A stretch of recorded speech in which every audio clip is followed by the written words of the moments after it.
kuliah lain ini kan ada juga. Oke. Bismillah, Assalamualaikum warahmatullahi wabarakatuh dan selamat pagi. Tadi pertemuan ini pertemuan ke berapa ya? Kelima kalau nggak salah. Kelima. Kemudian apa namanya? Saya sampaikan ulang karena kebanyakan MTG itu kadang-kadang ada yang lupa di apa namanya? Masalah di apa namanya akun gitu kan. Jadi yang Elinasnya ada bermasalahan segera diperbaiki ya. Nanti kalau ada yang ternyata nggak bisa ngumpul, kemudian kalau ada presensi yang agak sulit gitu, nanti dicek juga presensinya udah berapa persen di aplikasinya. Kalau nggak paham aplikasinya tanya Mbak Uri ya. Nanti biar nggak ada masalah di belakang, hanya masalah apa namanya ya yang sepele gitu kan, absen atau kayak gitu gitulah. Ya. Oke, kemudian kita sekarang ngomongkan tambahan saja ini tentang morfometri. Mungkin beberapa sudah di kuliahnya Pak Budi dia deh kalau nggak salah tuh saya lihat tentang morfometri. Tapi sini kita diskusikan. Kan kemarin kita analisis DEM, ya kan, dan lain-lainnya. Nah, analisis itu sebenarnya terkait sama morfometri itu sendiri. Jadi geomorfologi itu kan isinya tuh geologi dan gini, maaf, morfogenesa dan morfometri. Genesa itu jadi geologinya dan morfometri itu jadi parameter untuk relief atau karakter bentang alamnya. Termasuk kemarin kalau udah slope analisis dan lain-lain itu pasti pakai morfometri. Nah, artinya kalau dari namanya sudah kita bisa lihat ya, metri itu kan ukuran, morfo kan bentuk. Nah, jadi bentuk-bentuk itu yang mau diukur. Nah, makanya nanti di keilmuannya geomorfologi akan menghasilkan sebuah nilai-nilai yang bisa dihitung. Itu konsepnya adalah morfometrinya itu sendiri. Oke. Oke, ini saya ambil dari risetnya apa namanya PVMBG ya, biar sah. Jadi yang ngasih orang-orang Badan Geologi ya. Oke, kerangka bahasan dari sini kita definisi tujuan datanya kayak apa dan aplikasinya seperti apa. Oke, morfometri itu definisikan sebagai pengukuran kuantitatif bentuk. Ya, kan selama ini kita bilang curam, nggak curam, dan seterusnya ya. Kalau di pekan kemarin udah saya sampaikan tentang analisis DEM di JIS, ya kan? Itu sebenarnya morfometri analisis. Nah, di sini kita coba untuk mungkin kita samakan lagi persepsinya. Siapa tahu ada beberapa dari pantau kawan-kawan yang ternyata nggak ngeh gitu morfometri itu sendiri, ya kan? Seperti ini ya, identifikasinya karakteristik ukuran di elevasi maksimum minimum atau rata atau slope. Jadi sesuatu yang bisa diangkakan, kembang gitu kan, diangkakan metri. Kemudian pengukuran kuantitatif dengan membandingkan perbedaan bentuk lahan. Nah, jadi perbedaan-perbedaan menghitung parameter secara langsung itu disebut indeks. Indeks itu parameternya. Kemudian sangat berguna untuk identifikasi karakteristik dan tingkatan aktivitas tektonik suatu wilayah. Walaupun nggak hanya untuk tektonik ya, tapi ini karena konsepnya biasanya angka-angka ini dipakai oleh orang tektonik ya, jadi makanya biasanya untuk morfotektonik analisis nantinya. Kemudian beberapa indeks geomorfik telah dikembangkan sebagai peralatan dasar untuk deformasi tektonik secara cepat. Oke. Nah, ya. Oke, kemudian indeks geomorfik. Nah, kata kunci sini indeks geomorfik. Indeks geomorfik. Ada juga nanti indeks-indeks lainnya seperti indeks sungai itu Sterler yang terkenal dari ordes sungai. Itu bisa pakai JIS juga. Kemudian indeks morfologi yang lain apa ya? Ya. Di sini tulisannya datanya diperoleh karena ini tulisan 86 90-an ya. Foto daerah dan topografi. Yang jelas sekarang indeks geomorfik dipakai di pakai DEM ya. Tapi dari DEM itu kemudian nanti kita ekstrak sungai atau lembah atau kelurusan yang lain. Nah, ini yang proses ini agak nanti ada ini ya. Harus betul latihan. Kemudian analisis morfologi telah diaplikasikan banyak ya. Tergantung dari resolusinya. Misalnya ini jalur vulkanik pakai dam 50 meter. Saya kata ya di sana di Meksiko ada dam 50 meter. Kemudian menganalisis aktivitas sesar dan seterusnya. Banyak. Banyak. Di Indonesia juga banyak yang pakai untuk sesar ya. Orang-orang morfotektonik biasanya. Kemudian menghitung parameter, tadi indeks saya sama melakukan analisis dan apa namanya, mm, mengevaluasi. Ya. Jadi kalau analisis ini untuk tektonik ya, morfotektonik, topografi, ini kita akan di indeksnya dihitung, terus dibuat tabel data dan seterusnya, dibuat perbandingan atau dibuat ranking atau zonation, kemudian parameter, kemudian analisis, baru dapat kelas. Gampangannya gitu. Kemudian data bisa data citra, RGB, ataupun sekarang ada multispektral juga bisa. Kemudian foto udara dan peta tepung, RBI. Nah ini kemudian parameter morfometri. Kayaknya kemarin di kelasnya Pak Budiadi ada diajar ini ya. Saya lihat. Kemudian ada kurva hypsometrik, asimetri, dan seterusnya. Ini melihat dari umumnya lembah ya. Lembah. Kemudian kurva hypsometrik. Kurva hypsometrik itu apa? Beri simbol HC, menggambar sebaran distribusi elevasi melintang sebuah das, ya, melintang. Kemudian dengan pengambilan perbandingan ketinggian dan luas das dan subdas suatu daerah dari peta topografi. Jadi apa namanya? Kosong itu ada dari hulu ke hilir, dari yang awal sampai yang bawah itu nanti ketinggiannya berapa dibandingkan luas dasnya. Jadi kita harus tentukan apa das dulu berarti. Das itu bahasa Inggrisnya apa sih? Watershed. Ya, jadi nanti di dalam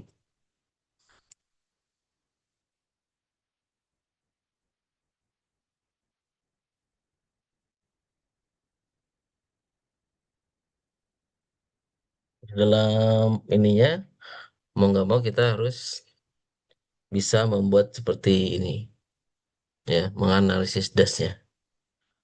Oke, kayak gini ya, ini das, namanya das. Walaupun di Indonesia juga das itu sudah ditentukan oleh Kementerian apa sih, Be? PU ya, Kementerian PU atau irigasi yang udah menentukan nama-nama das, das sungai A, das sungai B itu boleh juga dipakai berdasarkan cakupan itu. Dan ini juga SHP sudah ada di kementerian, tapi kita juga bisa mengekstraknya dari data DEM biar lebih akurat. Ya, jadi kalau ada yang belum paham das, ini kayak gini das. Ya, itu bisa pakai QGIS atau ArcGIS bebas. Kita bisa membuat das itu sendiri. Jadi nanti ada misalnya ada tugas membuat das satu daerah, yaitu dasnya dibuat dulu, sungainya dibuat, baru dihitung. Adapun warna-warna yang ini ada kuning, biru, ini, yang ini itu disebut orde sungai. Orde sungai. Nanti di sini banyak. Atau kita cek dulu ya, ini webnya masih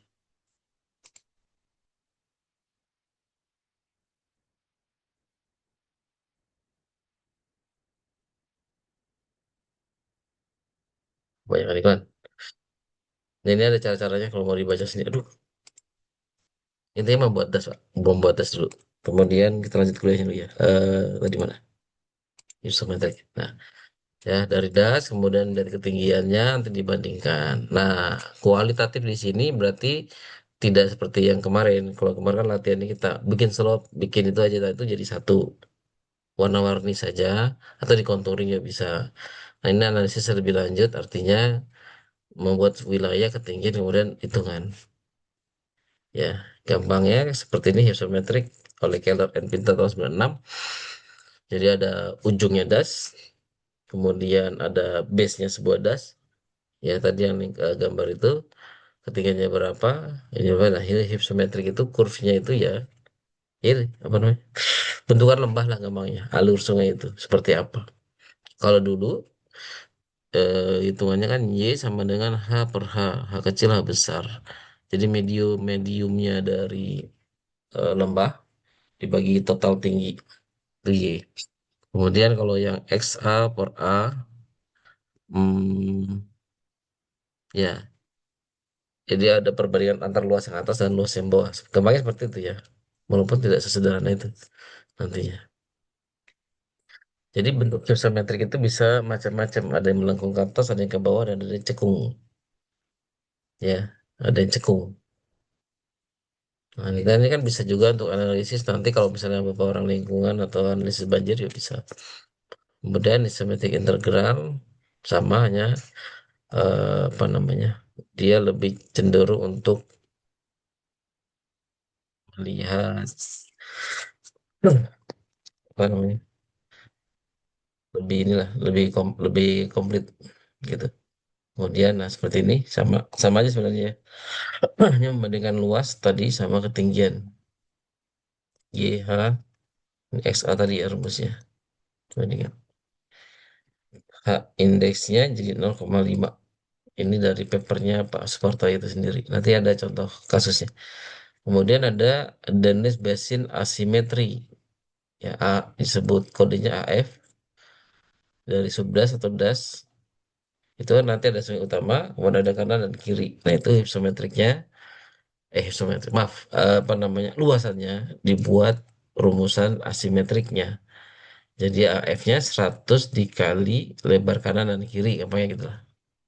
Ya, di sini 65.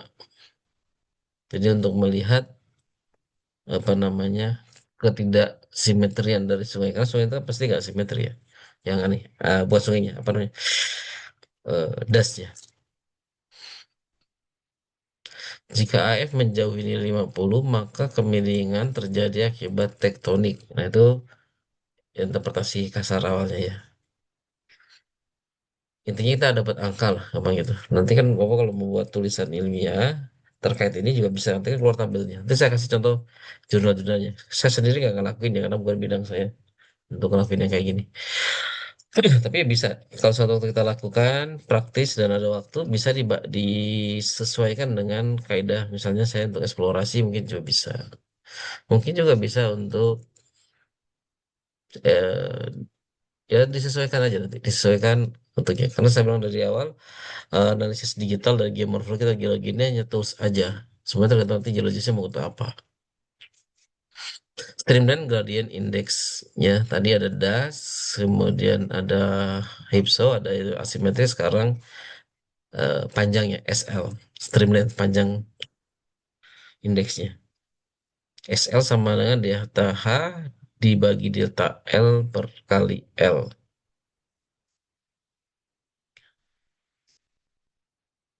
Memang nanti enaknya setelah ini kan lihat lihat contoh-contohnya biar ini angkanya mau diapain. Kalau dapat angka doang kan ya kurang lebih untuk apa gitu. Karena konsep dalam ilmiah itu kadang-kadang kita bisa membuat indeks banyak itu mau di batuan mau di semua, tapi kan ada kenyataannya seperti apa. Jadi ada contoh-contoh kasus sehingga angka itu tidak bisa langsung serta merta bagus, jelek, tinggi, rendah enggak.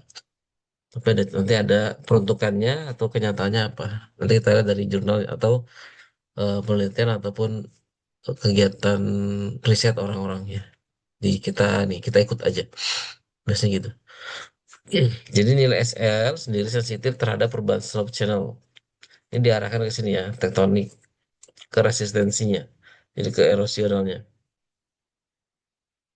Nilai SL rendah katanya bisa merupakan tektonik aktif sekarang.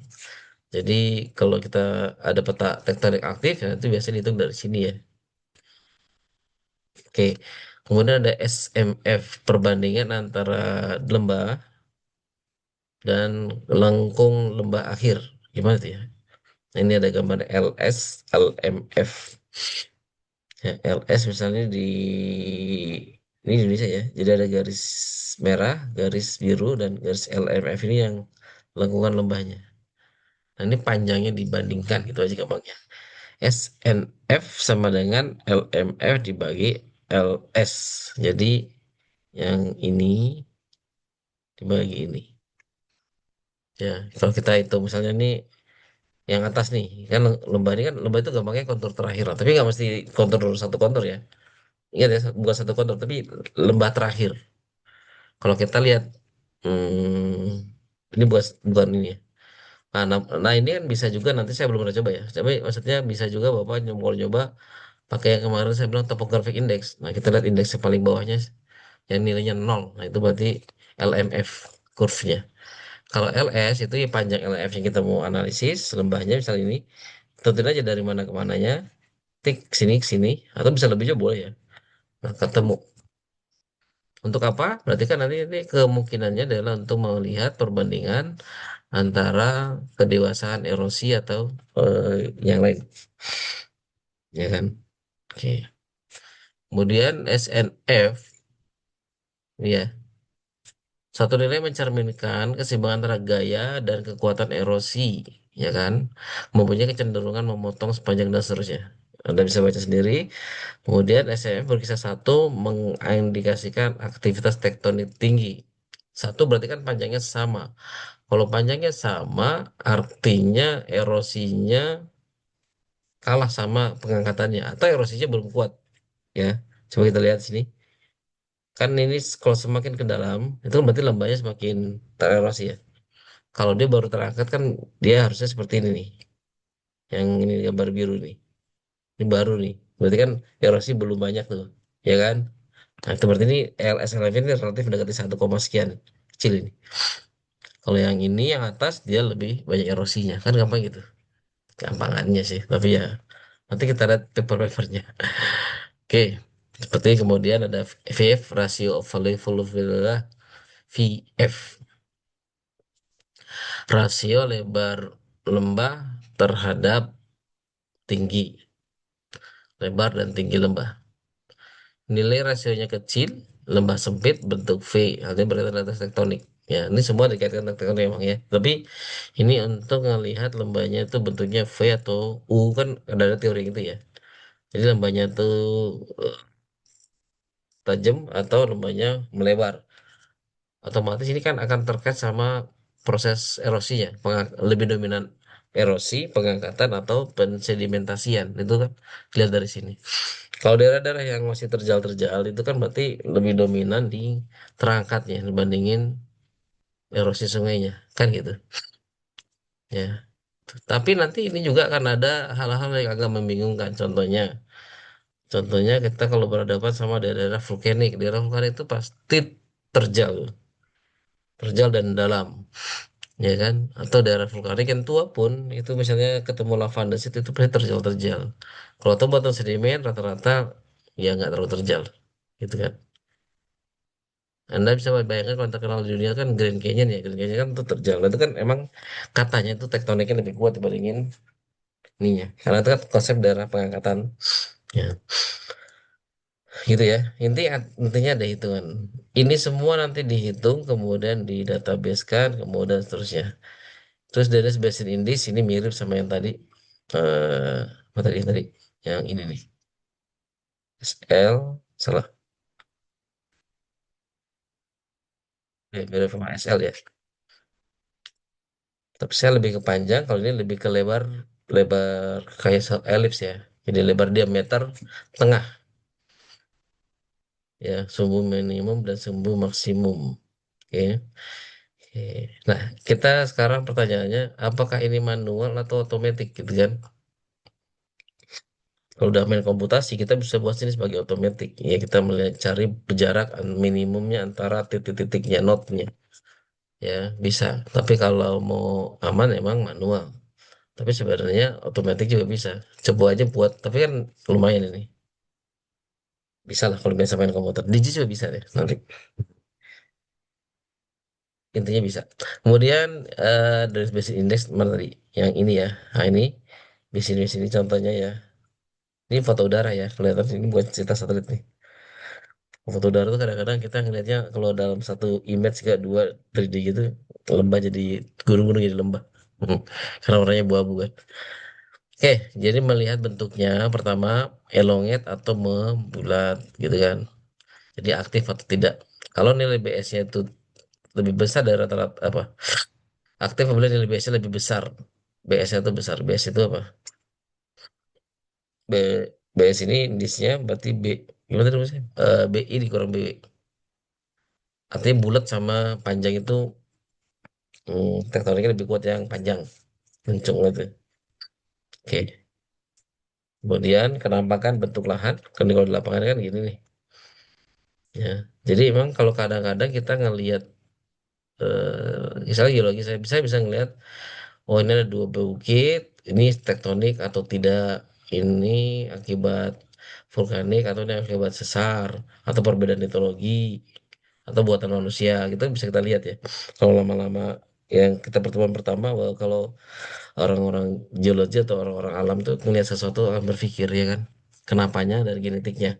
Nah, di morfometri analisis atau orang-orang geomorfologi tektonik misalnya, morfotektonik maaf, dia nanti bisa lebih apa tadi, kuantitatifkan, nggak pakai perasaan. Nah, ini perasaan maksudnya, misalnya oh itu ada bukit tuh ada dua lembah lurus-lurus ada sesar lah arahnya sekian gitu kan.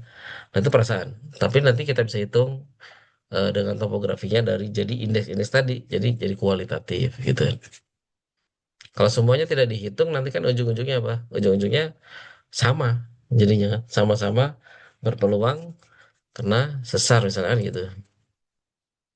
Kemudian kalau dihitung, nah itu kan bisa jadi cerita lah, ada angka. Tapi ingat, angkanya juga bisa salah. Kalau database-nya salah, atau DEM-nya ternyata ada error gitu kan. Atau topografinya salah ngambil, kan bisa aja ya, salah baca dan seterusnya. Maka dari itu, sisi kualitatifnya atau interpretasi awalnya subjektif tadi juga harus paham. Misalnya, gambar ini, gambar ini kira-kira ini tektoniknya dominan apa tidak gitu kan. Itu bisa kita lihat. Ya, kalau udah biasa. Ada lembah-lembah memanjang, ada segitiga-segitiga ini, tapi erupsi udah mulai berjalan gitu kan. Kemudian yang ini segitiga-segitiga ini udah pernah lihat belum? Ini apakah dia melingkar atau dia scraping gitu? Nanti bisa secara geologi bisa lihat ini akibat sesar atau emang ini litologi sendiri gitu. Perbedaan litologi. Ya. Terus lanjut. Nah ini jadi ada garis batasnya di lapangan, kemudian ada strukturnya. Ini yang di sini katanya.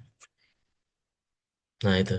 Nah jadi kalau penelitiannya geomorfologi itu kita analisisnya biasanya, setahu saya sih harusnya di stop dulu, baru pengujian lapangan. Ini pengujian lapangan ya, foto-foto ini.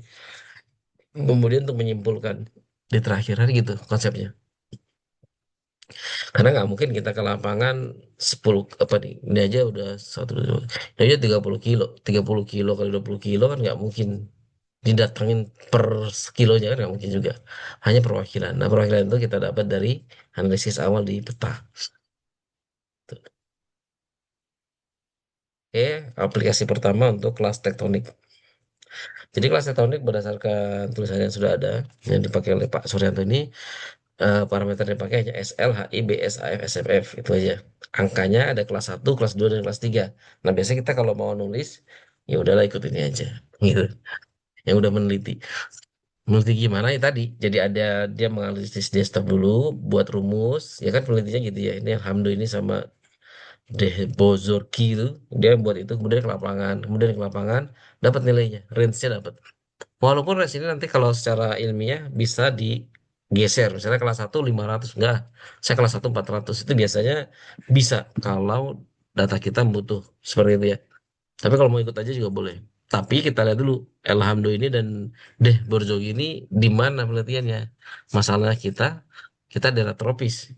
Mungkin dia daerah erit ya, itu nanti bedanya di situ. Nggak bisa langsung serta merta ya. SLHI BSAF SMF. Contoh ini Pak Suparto ini, ya kenapa slide-nya saya pakai karena beliau adalah praktisi untuk di sini ya, morfometri analisis. Ya, jadi zona sesar Cimandiri ini di mana? Bandung, salah. Bandung ya. Pelabuhan Ratu tuh, ada Pelabuhan Ratu. Oh ya, dekat pantai ya. Jadi ada sesarnya sesar aktif sekarang ya. Banyak sesar dan sesar ini biasanya didapat dari pengamatan lapangan. Aktif enggaknya biasanya dari orang-orang BMKG yang punya datanya itu. Nah, zona ini kemudian dinilai ya, dinilai SMF-nya seperti itu. Misalnya ini ada nilai 1,5, 1,4, 1,2 gitu. Ya kan? 1,6, 1,9. Nah, itu nilai-nilai SMF-nya tadi.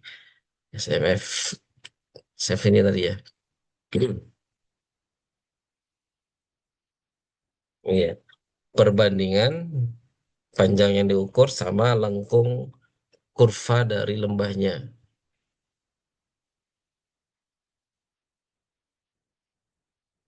Ini ya. panjang lembah, tapi ini kan jadikan titik ya. Ini source ada sungainya di gambar sih, hanya sungainya kok nggak kelihatan. Oh ada ya? Atau konturnya nggak ada gambar sih. Sini harusnya ada gambar. Jadi ada 1, dan seterusnya. Jadi nilainya mendekati nggak 1,9 ya, kurang. Ya. Kemudian misalnya ini juga di Palu. Atau kalau kita mau praktekkan ya bisa misalnya kita buat Supartoyo 2 lah. Kita tinggal kan data Palu kan banyak, tinggal download, ambil sungainya, hitung SMF-nya gitu kan. Nah, dibuat segmentasi. Segmentasi 1, 2, ini dia buat sampai 16 segmen. Di mana pembatasan segmennya itu kalau saya perhatikan dia tidak ini itu di sisi kuantitatif, kualitatifnya. Jadi membatasinya itu dari apa ujung lembah satu dipotong tengahnya lah. Intinya bagi segmen itu kan dibagi rata-rata lah bisa dapat satu zona Palu ini misalnya. Ini angkanya kalau kita lihat tadi ya dengan Cimandiri ada beda ya. Jadi yang di daerah 3, 4, 5 sampai 10 nilainya 1 mendekati, ada yang 1,7. Ini jauh nih. Kenapa aja saya nggak tahu nih. Mungkin kan ada yang geser sini ya lembahnya. Nah itu yang ini jauh. Jadi mendekati 1. Kalau mendekati 1 kan berarti hampir-hampir erupsinya hampir tidak terjadi. Ya kan di sini. Ini pengangkatannya lebih kuat. Karena ini kan memang sesar aktifnya. Tahun berapa nih? 2014. Ini sebelum gempa Palu yang ada likuifaksi itu kan. Nah, karena udah aktif banget di satu, mendekati 1. Bayangin ya. Nilai-nilainya ekstrim ya. Mendekati 1. Ini daerah mana nih? Langko. Oke, kemudian segmen Palu Koro. Ini yang di utaranya lagi. Nilainya juga mendekati 1. Memang sana berarti aktif banget kan? Jadi ini bisa untuk apa menyampaikan sebuah daerah ini aktif atau tidak dari ini nilai yang ini. Kemudian zona sesar HI, isometric index integral tadi ya. Dibagi das-das kecilnya, ya kan ini kan das-das kecil ya. Mana jadikan angka kelas 1, kelas 2 dan seterusnya. Ya kan? Kelas tadi dasarkan ini ya, kelas 1, 2, 3 nya dari sini. Mana tadi? 0,5, 0,4 batasnya. Oke, gitu aja, Pak. Kemudian selanjutnya yang ini apa nih? Sama, ini AF. AF-nya di bagian kelas 1, 2, dan 3 juga. Karena di teori dasarnya 1, 2, 3 aja ya. Di sini tiga. Kalau ada mau uji banyak kelas ya boleh-boleh aja dicoba. Di sini teori yang diacu cuma 3 kelas. Kemudian SL juga. Nah, dari situ kemudian plot, di plot, kemudian di apa ya? Kemudian dilihat nilai-nilainya. Kemudian buat indeks aktif tektonik IAT, indeks aktif tektonik IAT. Jadi ini I ya. Itulah kadang-kadang kita kalau buat apa namanya? Font hati-hati nih. IAT jadi kebaca kayak lat. Kemudian maka jumlah masing-masing itu maksudnya adalah 1, 2. Misalnya ya di jumlah 8 itu nilainya. Nanti tinggal di jumlah. Jadi kalau tektonik tinggi, IAT-nya, indeks aktif tektonik ya. Ini harusnya pakai I aja. Ke 1 sampai, ini ada nilainya. Menurut Hamdo ini dan Siborgi.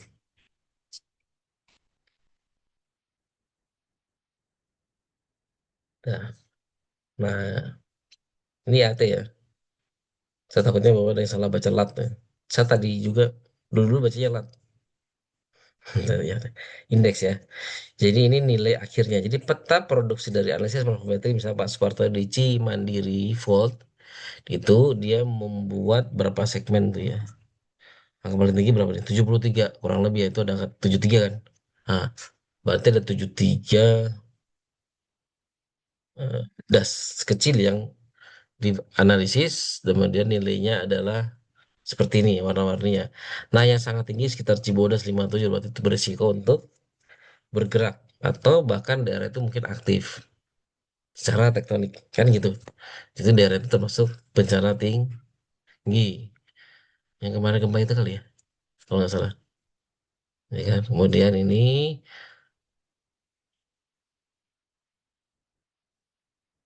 Kita perhatikan, jadi daerah yang kan kalau kita lihat peta sesar itu kan biasanya orang takutnya pasti pada sesar utamanya itu yang garis hitam itu ya. Berarti daerahnya harusnya paling parah nih gitu kan.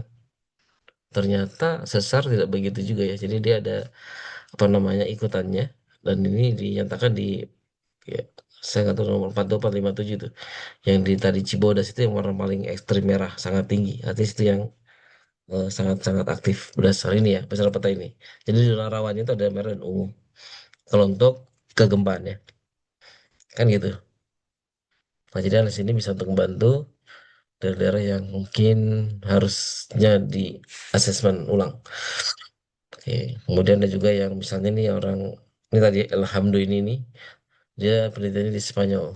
Itu pasti agak beda dikit nanti kan, Spanyol sama ya.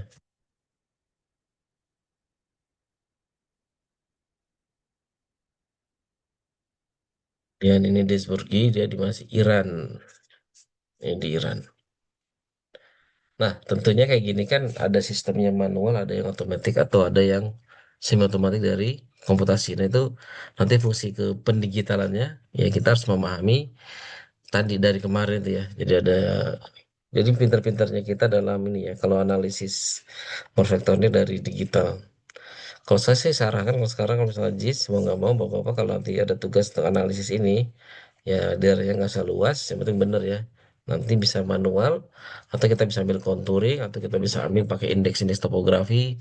Jadi membatasinya itu lebih nggak semau kita, ya kan? Kalau kita membatasinya dengan manual biasanya semau kita gitu. Dengan digitasi manual itu yang makin lama. Sekarang gimana caranya menganalisis satu negara kayak ini? Kan nggak mungkin manual ini, ya kan? Ya, analisis probability dapat untuk menentukan kelas tektonik kawasan secara cepat. Cepat. Kalau ngerti caranya cepat dan analisis probability dapat membantu untuk menentukan kelas tektonik suatu sesar secara cepat. Seperti itu. Jadi apa namanya? Ini bisa dipakai di mana-mana ya. Bisa dipakai di mana-mana untuk analisis lingkungan atau kebencanaan utamanya ya. Ya, daerah dengan kelas tektonik tinggi berarti itu daerah berbahaya jika ada kegiatan tektonik aktif. Ya. Tapi di sini juga pembelajarannya secara kuantitatif, ya kan? Daerah pada jalur sesar tidak semuanya aktif, ya kan? Garis-garis itu kan tidak semuanya jelek. Misalnya di sini, yang daerah berbahaya malah yang ikutannya dari sesar yang besar-besarnya. Ini anti clean, ini sesar, nah, ini cuma di Baraijan di sini sama ini. Yang lainnya relatif lebih aman. Ya, aman sih bukannya nggak terjadi ya. Maksudnya secara morfometri dia bukan daerah yang aktif tektonik gitu. Oke, coba kita lihat buku-buku. Oh ya, hari ini nggak buka JIS dulu ya.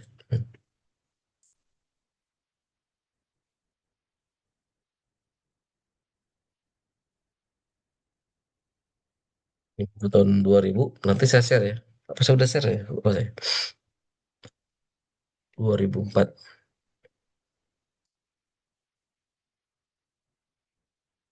Jadi em histometrik misalnya daerah tua nih nah ini. Jadi semua itu intinya semua itu ada hitungannya.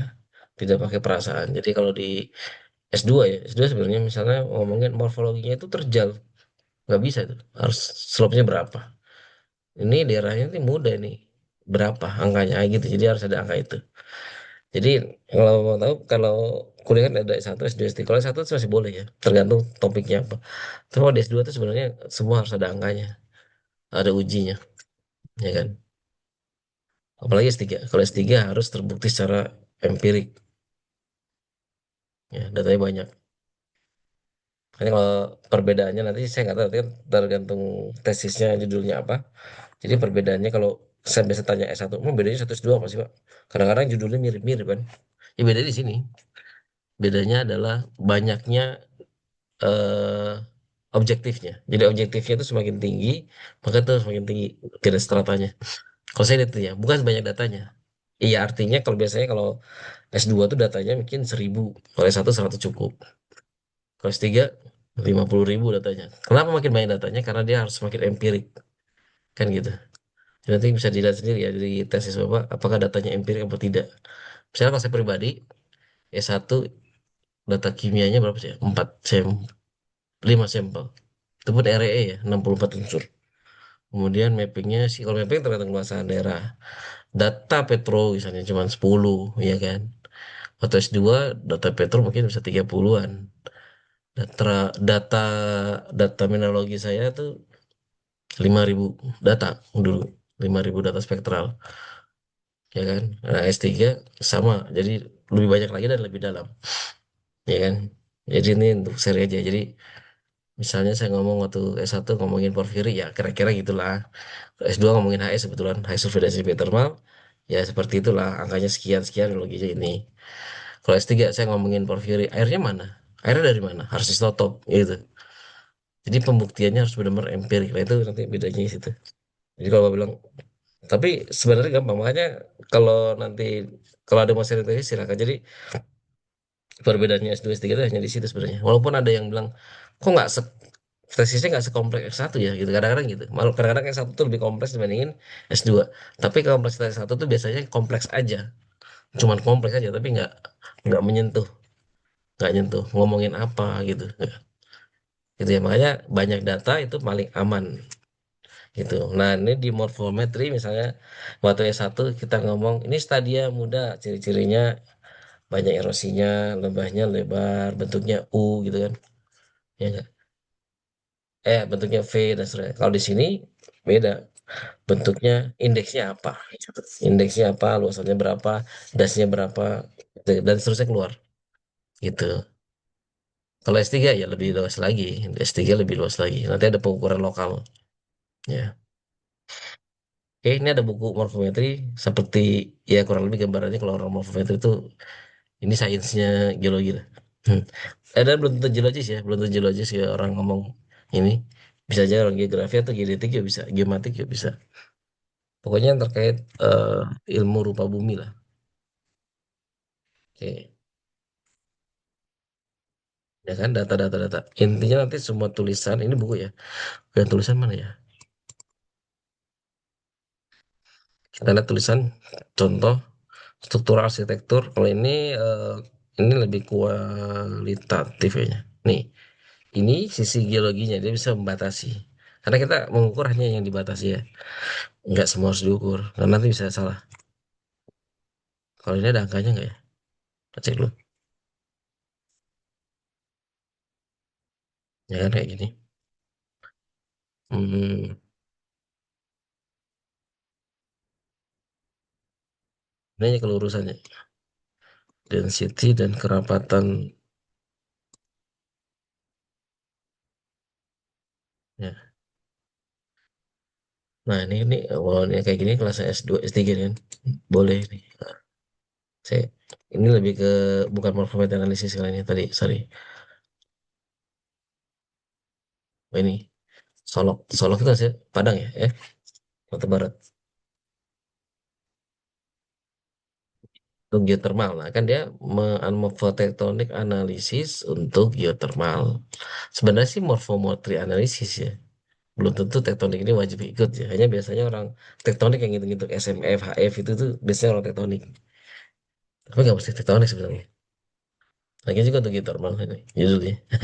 Hanya kalau nggak ada tektonik itu, kalau di Indonesia ya, nggak keren itu. Saya morfotektonik analisis. Oh, itu penting hitung gitu. Tahu nggak untuk tektonik doang. Oke, ini jadi dia analisis geomorfi, geostruktur untuk pembatasan geologinya. Ya, kemudian analisis apa yang tadi, tambahin remote sensing untuk DEM, LD, elemen density analisis, sama dan lain-lain. Dan seterusnya, ini rumus-rumus teorinya, ya kan? Sama ya. Nah, baru bermain di digital. Kurang lebih dapat seperti ini, dapat data pengukurannya. Dia ini kayaknya manual ya. Kemudian dapat measurement SMF-nya di sini dia cuma 2 titik ya sayang juga. Kemudian di sini ada, kalau ini kan bisa spasial, ini bisa lebih rame, bisa lebih kayak komputasi aja. Ini juga lineman map. Kalau lineman itu saya nggak tahu ya, dia pakai apa ini? Kalau saya bisanya cuma pakai PCI Geomatic, agak bajakan sih, karena belum ada software yang lain. Nah, sekarang buat tabel, kan konsepnya itu pikir ngitung ngitung bikin peta, habis peta jadi tabel, tabel, habis tabel di plot-plot dikit-dikit lah, ya kan? Nah, tektoniknya aktif, aktif, aktif. Kenapa disebut aktif? Karena mendekati satu gitu kan nilainya, SNF-nya. Begitu dong. Terus hubungannya sama geothermal apa? Katanya. Conclusion kita. Geothermal manifestasi, wave geothermal manifestasi, source temperatur.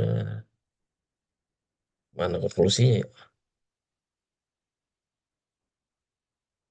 Ya, cuman mengangkakan. Jadi makan geothermalnya ada di 1,1 sampai 1,3 ke,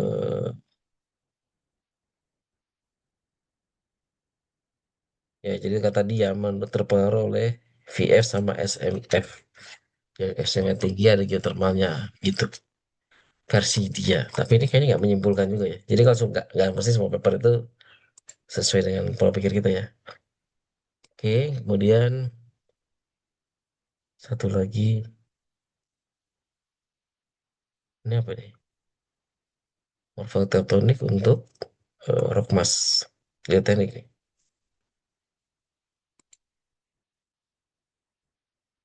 Kok bisa gini ya guys?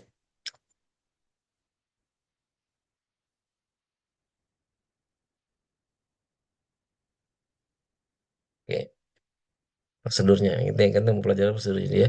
Oke, di tulisan ini dia untuk apa namanya Rockmas ya, gerakan massa. Kemudian apa namanya metodenya morfometriknya ya kayak kemarin. Jadi dem, bikin kontur, bikin slope, bikin aspek, ya kan? First order directional derivative arah slope.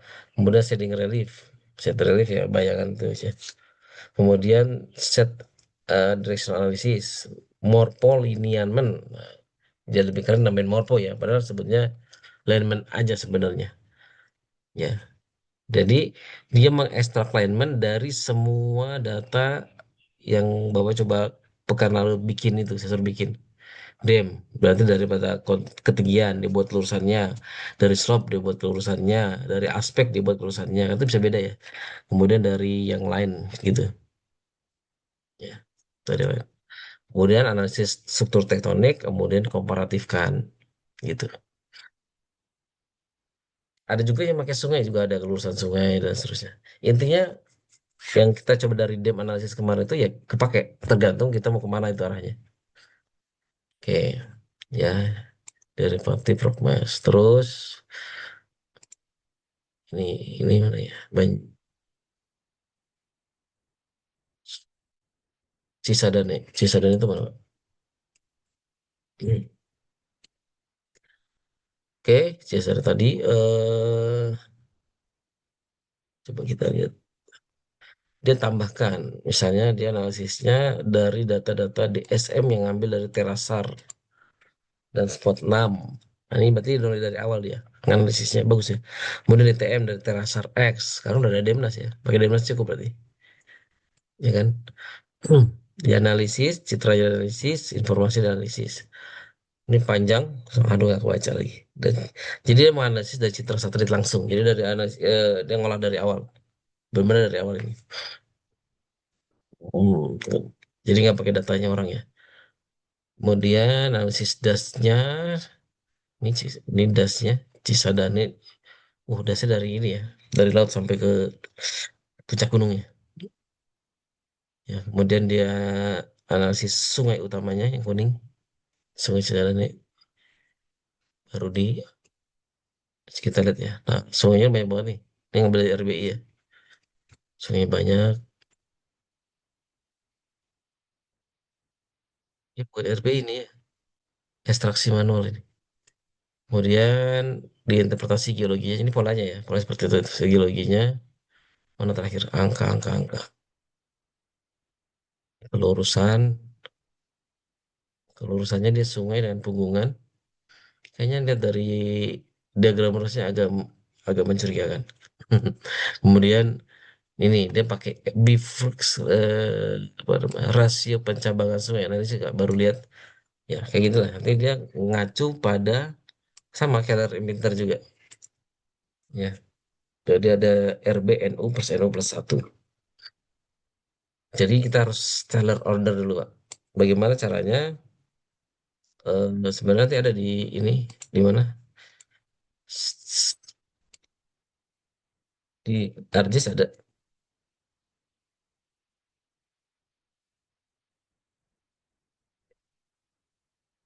Ini setelah order ini bisa dikalkulasikan di Kajis atau Arjis ya.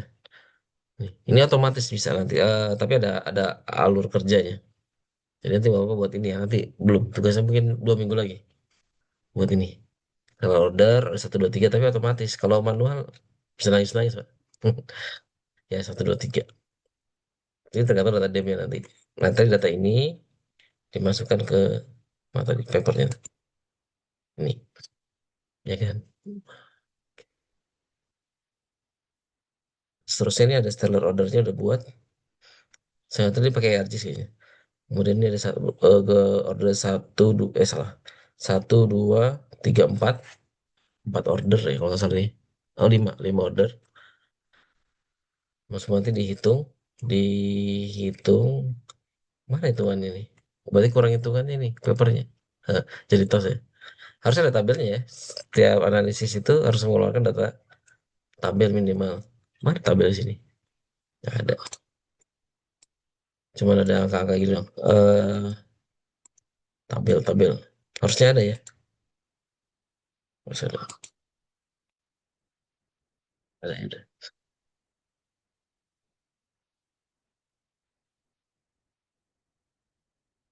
Ini. Ya seperti itu Pak ya. Ini contoh-contoh papernya yang ada. Walaupun ada yang lengkap banget, ada juga yang tidak. Ini kalau jujur nggak kurang lengkap. Penyampaiannya kurang lengkap. Kalau analisis saya yakin dia udah lengkap ya. Terus ada yang menggunakan morphometric analysis, ada yang lebih banyak menggunakan apa namanya, analisis lebih ke subjektif juga. Ini kayak ini contohnya morfotektonovulkani dari kelompok sini. Ini S3. Kebetulan dulu kuliah ketemu nih. Nah, di sini tidak banyak hitungan yang dilakukan. Sesi lebih melihat secara hitungannya lebih ke arah. Karena dia memang murni di apa namanya, orang tektonik. Ya, tidak menggunakan morfometrinya. Jadi ya, Bapak bisa lihat ya di sini. Jadi ada analisis yang ini lebih ke akhirnya kualitatifnya lebih dominan. Walaupun arah-arah kelurusannya itu mungkin saja dia apa namanya, kuantitatif. Hanya di sini tidak ada angka yang keluar kan gitu. Gitu. Nah, data ini bisa diperdalam oleh misalnya Bapak punya data ini bisa diperdalam dengan tadi angka-angka indeks morfometrik atau panjang-panjang lain ini juga bisa dihitung ini, semua bisa dihitung. Nah, itu intinya tergantung dari kita mau diapakan itu, gitu ya. Ya. Jadi kalau terus terang memang kita di geologi itu salah satu kesulitan kenapa jarang publikasi itu adalah angka-angka geologi itu susah keluar. Walaupun keluar mahal, misalnya lab kan mahal, ya kan. Nah, salah satu angka yang bisa keluar cepat dan murah ya ini analisis volumetri. Karena kita hanya gunakan DEM, ya menggunakan DEM, JIS keluar tuh arah kontur sekian keluar. Jadi murah, ya kan. Saya juga bikin tulisan tapi lebih ke alignment density. Satu aja parameter, udah cukup diterima itu. Saya juga bingung dulu kok bisa diterima ya. Kalau di kawan-kawan geologi nggak diterima itu. Apa sih ngarang? Kalau geologi selalu biasa ngomongnya kalau LP-nya banyak baru diterima. Lokasi luas, jalannya lama. Nah itu, ya kan. Atau pakai dana mahal, seismik gitu kan. Nah itu baru terima. Itu masalah di kita ya. Bagi yang S1 di geologi, biar paham masalahnya di mana. Gitu. Kayak ada yang mau ditanyakan terkait morfometri atau yang lain? Silakan. Satu pertanyaan. Izinkan saya, Pak. Ya, Boleh? iya Pak Aziz.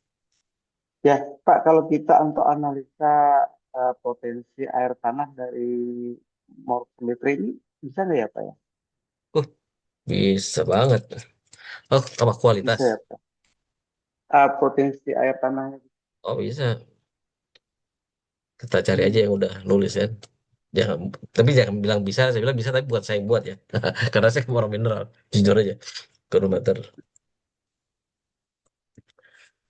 Banyak, Pak. Di Kijis itu ada analisis water juga sih, setahu saya, tapi saya belum pernah. Kalau Bapak mau memperdalam, coba silakan. Karena di sini juga ada plugin khusus-khusus hidrologi. drainage basin geomorfologi ini satu plug ini istilahnya. Bundle, bundling. Ya, kemudian ada oh salah ya. Nah, ini ada banyak tuh. Ini curve tuh ada di sini juga ya. Tapi nanti pasti ada data-data yang harus kita anu ya, masuk-masukin sistem. Ini salah satu analisisnya banyak kalau air mana ya?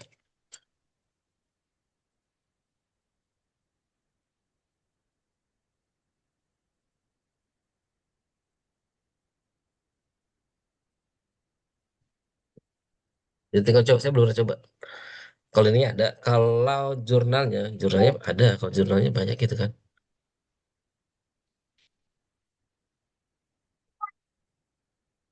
Hidrologi analisis ini ada sendiri di dokumentasinya. Eh,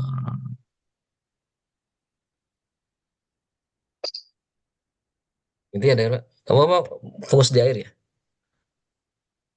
Eh, saya juga sih Pak pengen tahu aja.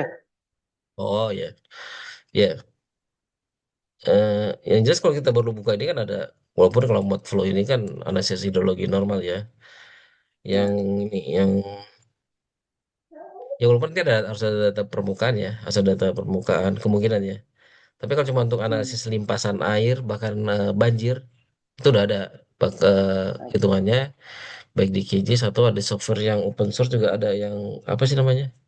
Yang analisis limpasan banjir kemana gitu. Hmm. Intinya sudah groundwater level map. Kalau ini contouring biasa sorry salah, bukan analisis itu ya. Eh, Biasanya lebih ke arah airnya banyak di mana. Intinya udah ada Pak, udah ada juga. Apakah dari DEM? Ya jadi dari DEM nanti untuk pemodelan dia masuk ke eh, arah alirnya air itu kemana. Ini groundwater kalau kontur ini kan dari data titik ya, dari data titik. Kalau yang analisis yang tadi, tadi saya kayaknya ini bisa nih, ya coba aja. Saya belum mendalami tapi nanti coba cari ya, coba cari sama-sama cari yang untuk air. Kayaknya kalau untuk jurnalnya banyak deh. Ya.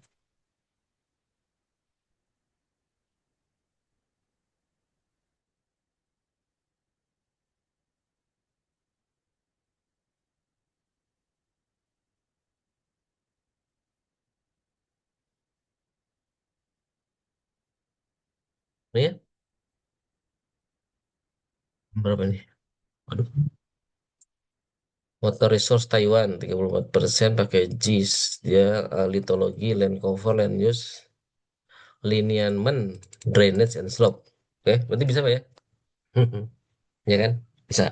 Tinggal dibaca, ditiru. Kalau gampang kalau situ gampang. Ini udah mau kayak gini nih, tiru aja. Tinggal ganti daerahnya kayak kita. Enaknya gitu. Ganti bloknya aja. Kan remote sensing graphic GIS. Nah, kita cari ini ya. PDF-nya mana ya? Oh ini ada akademia.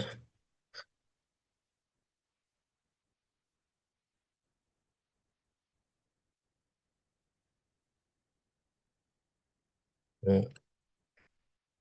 JIS for assessment. Saya nggak tahu dia pakai RGC ya. Intinya bisa. Terus eh, dia cuma pakai elemen dan drainage dan slope. Drainage itu berarti pakai Sterler tadi. Dari air foto, aerial foto dipakai berarti pakai drone ya. Itu pakai apa nih? Geologi interpretasi dan seterusnya. JIS, drift. Ini analisnya cuma ini. Dia nggak lakukan morfometri analisis ya kayaknya.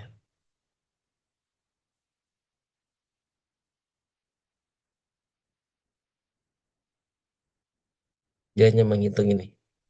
Ada kalkula, ada rumus yang dia buat. Ya, ini dia kategorinya, faktornya, pembobotannya. Jadi seperti ini aja. Jadi dia tidak membuat yang tadi. Mungkin kalau ditambahkan yang tadi bisa. Intinya gini Pak. Jadi kalau kita tahu indeks itu bisa digunakan, di indeks itu kita coba run. Kalau itu bisa membantu ya bagus. Kalau enggak ya enggak. Tapi indeks-indeks yang ada tadi itu terkait ke dasnya. Das kecil-kecil atau kurvanya tadi kan. Kita harus paham dulu itunya. Kalau ini mungkin dia nggak, kenapa dia nggak pakai? Mungkin karena dia lebih ke wilayah aja. Jadi pakai grid analisis, kotak-kotak gitu kan. Ya, itu tergantung, bebas aja. Namanya penelitian, ya kan? Eh, Ya, gimana Pak? Intinya bisa Pak ya, nanti tinggal boleh coba minta sendiri. ini Pak tadi Pak. jurnalnya tadi Apanya? Pak. Lihat. Jurnal Yang nih. tadi Oh, Bapak, googling aja, Pak. Ini baru saya Google kok. oke. Apa tadi kita ini? Nah, Pak, Pak, Pak. Oke, Pak. udah bisa nyari jurnal ya. Bapak cari. Kalau nyari Ya, jurnal paling Pak. gampang, buka dulu scholar.google, kemudian cari kata kunci yang kita pengenin apa. Gitu. Hmm. Ini untuk yang umum, semua jurnal yang ada. Untuk mendownloadnya, ya kalau ada tulisan PDF ini bisa langsung, ya bisa langsung. Atau kita mau coba aja teknologi baru nih 2026 ada di Nature Gastronomy. Banyak juga ternyata. Saya baru nyari juga nih. Itu banyak Pak, banyak, Aman, Pak. ya kan? Nanti saya coba buka-buka, Pak. Oke, nah Hmm. ini ada AHP lagi. Nah, itu ada teknik Jadi misalnya ada yang sederhana, ada yang kualitatifnya lebih dominan, ada yang dihitung juga, ada yang pakai indeks-indeks sendiri, ada yang ditambah statistik. AHP kan apa namanya statistiknya diperkuat lagi, dipertajam lagi, tajam lagi. Ada juga. Tergantung mau seberapa capek kita, ya kan? Nah, banyak nih Pak, banyak banget. Ini 2026. Sekarang tahun berapa? 2026 ya, benar. Baru kan berarti. Pas seger ini. Kalau ada PDF ini bisa langsung.